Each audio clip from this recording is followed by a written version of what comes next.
कोमलला सांप्रदायिक या कलेची पूर्ण जाण आहे, पण ती माझ्याकडे इकडं सुनबाई म्हणून आल्यावर माझा मुलगा तमाशात असल्यामुळं करण तिला मग 1 वर्ष 6 महिने आम्ही घरी कुठं ठेवायची संग नेली आणि मग गाया लागली.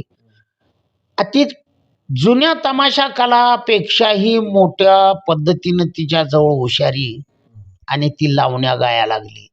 पिक्चरची गाणी जशी ना तशी गात होती. मग तेवढंच वर्ष 6 महिने ठुलं आणि आनंद शिंदे माझे मित्र तिचे गुरु झाले.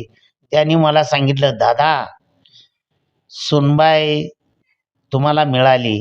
मी म्हणलं मी सुनबाई म्हणत नाही, मी लेक म्हणून तिला वागवतो या घरामध्ये. तिचं गुण या गायकीतली